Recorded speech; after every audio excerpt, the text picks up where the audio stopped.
जय श्री राम सभी भक्तों को। जय माता की। फिर एक नई वीडियो के साथ हाजिर हो गए हैं और आज की जो हमारी वीडियो है इसमें आप बताइए क्या क्या हमारी पूजा को कोई प्रेत भी खा सकता है, कोई शैतान आत्मा, कोई प्रेत आत्मा जो है खा सकती है। तो आज की वीडियो जो है इस विषय पे होने वाली है। साथ ही साथ आपको बताएंगे भी कि कैसे खा सकती है और किसी भगत के साथ ऐसा हुआ था तभी आपके साथ ये अनुभव जो है शेयर कर रहे हैं। तो आपको कैसे बचना है ये भी बताएंगे। हमारे साथ अंत तक बने रहिए, तभी आपको सारी वीडियो समझ में आती है। अगर वीडियो अच्छी लगती है तो लाइक करें, शेयर करें, कमेंट करें और अगर चैनल पे पहली बार ही देख रहे हैं तो चैनल को भी जरूर सब्सक्राइब करें, साथ में बेल आइकन है उसको प्रेस करें ताकि आने वाली हर एक वीडियो की नोटिफिकेशन सबसे पहले ही आपके फोन में पहुंच जाए। चलिए शुरू करते हैं आज की वीडियो। जय श्री राम।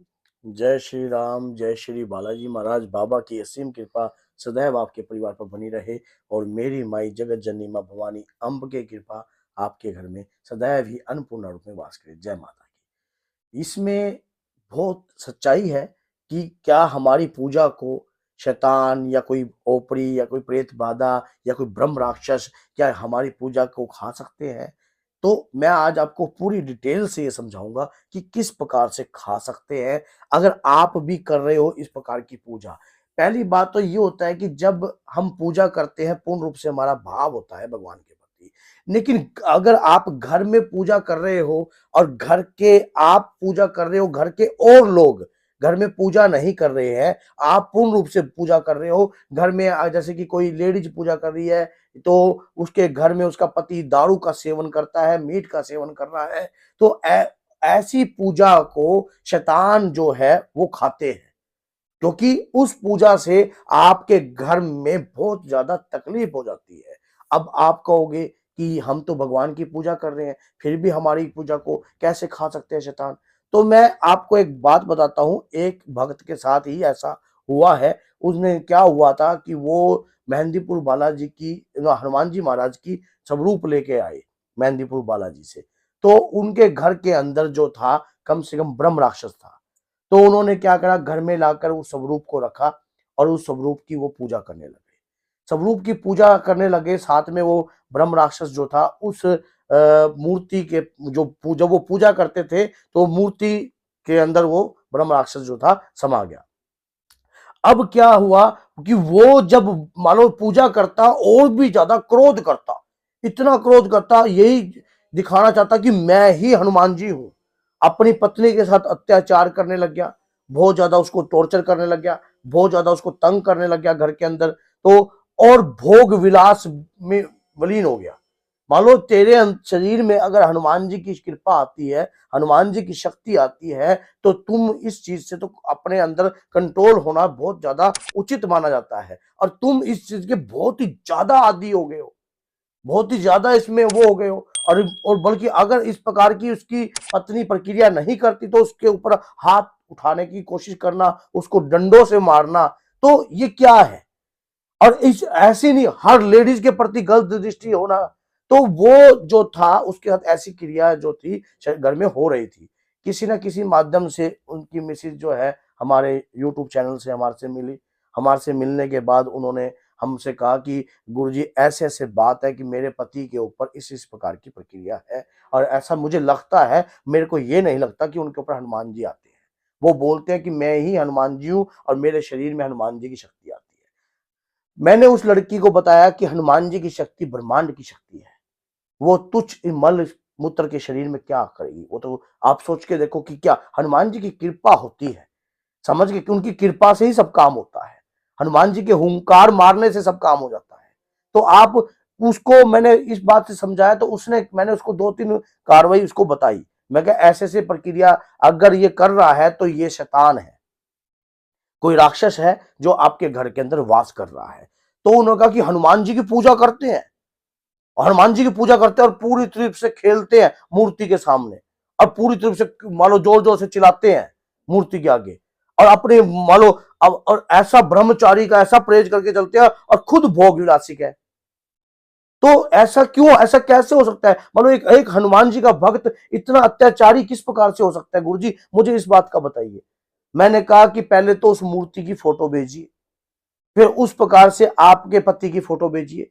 जब बाबा की शक्तियों ने देखा तो तुरंत देख के बताया भाई उसके मूर्ति में ब्रह्म राक्षस था जो उसकी पूजा को खा रहा था, उसकी पूजा को वो पढ़ रहा था, सब पूजा पाठ करता था, सब कुछ करता था, लेकिन उसके बाद भी दुराचारी हो रहा था, उसके बाद भी अत्याचारी हो रहा था। ऐसा क्यों हुआ, ऐसा किस कारण हो रहा था?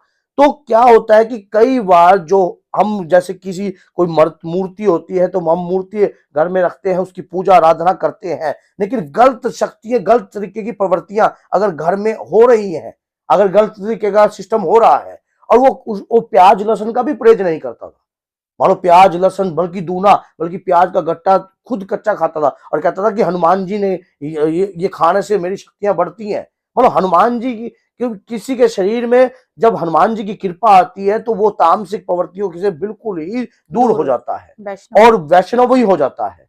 और हनुमान जी जो है वैष्णवी है, माना हनुमान जी की शक्ति थोड़ी उग्र है, लेकिन ये नहीं है कि वो दुराचारी है, मर्यादिक शक्तियां होती हैं बाबा की।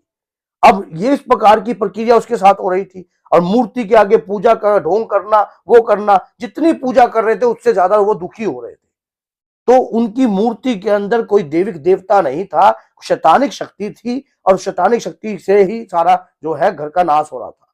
जैसे ही उन्होंने अपना मूर्ति को जल में प्रवाहित कर दिया और जाकर उसके बाद अपना मेहंदीपुर बालाजी जी जुड़ गए। आज बाबा की कृपा जो है, हनुमान जी महाराज की कृपा है, वाकई में उनके घर में आई, लेकिन थोड़ा समय लगा किसी चीज को काटने में। तो कई बार ऐसा होता है कि जब हम पूजा पाठ करते हैं, आपके घर के अंदर अगर दुराचारी कार्य हो रहे हैं, आपके घर के अंदर अगर अत्याचारी कार्य हो रहे हैं, और ऐसा भी होता है जैसे हम कई पितरों का स्थान बना देते हैं, हमने कई पितरों का स्थान बना दिया तो वहां पर शैतान आकर बैठ जाते हैं, प्रेत आत्माएं जाकर बैठ जाती हैं और आपके पितरों को लात मार देती हैं, आपकी पूजा वहां तक पहुंचने नहीं देती है। आपने कुल देवी का स्थान बना दिया तो वहां पर कई बार शैतानी चीजें भी बैठ जाती हैं। और घर के अंदर अगर ऐसा कई बार होता है कि आप जो पूजा कर रहे हो उसके बावजूद भी बहुत ज्यादा परेशान हो रहे हो, दुखी है, लंबे समय से ये काम चल रहा है, ये नहीं कि एक आधी बार कोई मुसीबत आ गई उसको आप मत लेना कि आप सोचो कि पूजा करके आपके मन में कई बार इस प्रकार की टेंशन हो जाए कि क्या वाकई में हमारी मूर्ति में सताना, और आप नजरिया बदल जाए। ऐसा नहीं, अगर आपके घर में दुराचारी कार्य चल रहे हैं, लगातार गंदे काम चल रहे हैं, अगर मीट अंडा दारू शराब जिस घर में चल रहा है और हनुमान जी की पूजा कर रहे हो आप और माँ दुर्गा की पूजा कर रहे हो घर के अंदर, तो कहीं ना कहीं शैतानिक शक्ति जो है आपकी पूजा को खा रही है, आपकी पूजा को नुकसान कर रही है और आपके घर में इस प्रकार के दोष पैदा कर रही है। और आप इस चीज को आप सोच रहे हो कि मैं तो भगवान के आगे रोज 2-2 घंटे लगाता हूं या 2-2 घंटे लगाती हूँ, फिर भी मेरे घर के अंदर ये तकलीफ हो रही है। घर में जैसी संगत वैसी ही रंगत। अगर आप हनुमान जी की पूजा करते हो तो अंदर से ये भावना पैदा कीजिए कि मैंने ये तामसिक चीजों की जो है इसका सेवन ही नहीं करना। एक बार एक भक्त ने सवाल कर लिया कि गुरुजी कभी कभार लहसुन प्याज खाने का मन कर जाता है या गलती से हम खा लेते हैं, तो मैंने उनको एक ही बात बोली, मैं गलती कैसी, हम मीट अंडा दारू को त्यागे बैठे हैं ना, मीट अंडा दारू तो आप गलती से नहीं खा रहे, क्यों? क्योंकि अपने मन से आपने उसको त्याग दिया।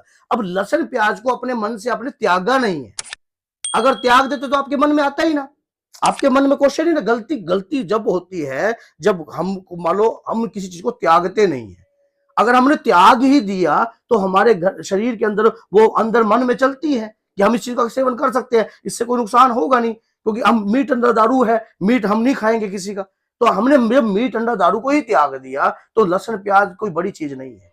मन मारने से सब कुछ होता है, वैष्णवी बनना पड़ता है और भक्ति उत्पन्न करनी पड़ती है। लेकिन ये आप ये देखना, कई बार ऐसा भी होता है कि आप वीडियो देखकर कई बार मन में संदेह नहीं उत्पन्न होना चाहिए देवी देवताओं के प्रति, लेकिन समझना बहुत जरूरी है।